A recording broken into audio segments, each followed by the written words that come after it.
Dans le reste de l'actualité, les 24 heures running avaient lieu ce week-end à Brett-les-Pins, de 15h samedi à 15h dimanche. 440 athlètes se sont donné rendez-vous pour un double tour de l'horloge.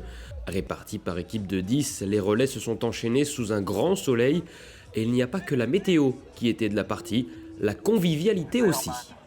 Allez la casquette, on s'envole.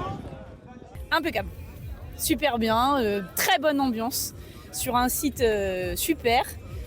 Non, vraiment, félicitations à l'organisation, on s'éclate et puis une bonne ambiance dans l'équipe. Ouais, c'est bien, super orga, c'est cool, super expérience, c'était ma première. Et il fait chaud. On est mieux à courir la nuit, c'est plus agréable. On change de stratégie là. Au départ, on était sur 20 minutes et après 30 minutes pour la nuit. Et là, finalement, on commence à être un peu cramé. Donc, on va faire tous 2 ou 3 tours.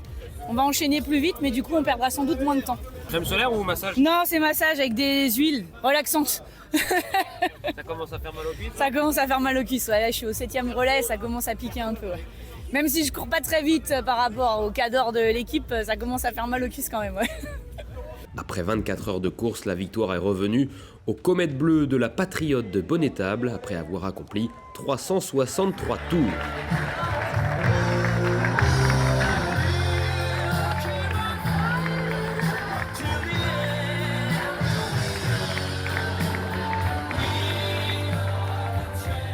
En basket, dernier match sans enjeu, mais pas sans rebondissement. Malgré de nombreuses absences, Le Mans a pris les devants très tôt face à une équipe de La Rochelle bien pâle, avant de totalement se relâcher. Résultat, prolongation inattendue et sueur froide, mais victoire au bout pour le MSB. Mention spéciale à Noah Penda et Wes Dreamer, très en vue.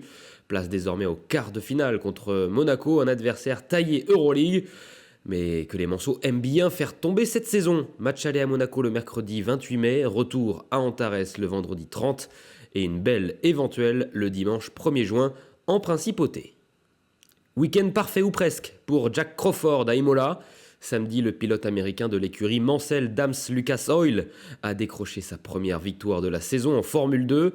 Parti deuxième, il s'empare des commandes dès le premier virage pour ne plus jamais les lâcher. Une course maîtrisée de bout en bout, malgré la pression d'Arvid Lindbald en fin de course. Le lendemain, dans la course principale, Crawford confirme en remontant de la 9e à la 6e place, malgré un arrêt au stand raté qui lui coûte un potentiel podium.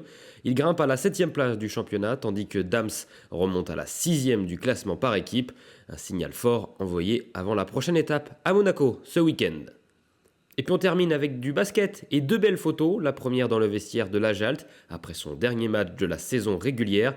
26 matchs, 26 victoires. La dernière donc face à Luçon Saint-Gemme, 97-76. L'Ajalt était déjà assuré de monter en National 2. Eux, leur montée n'était pas encore acquise et c'est chose faite. L'avenir Le Mans Saint-Pavin jouera la saison prochaine en National 3. Les joueurs de Romain Cholet se sont imposés face à Basse-Goulaine et valident leur 3e place du championnat. Au revoir la pré-nationale et bravo aux Manceaux.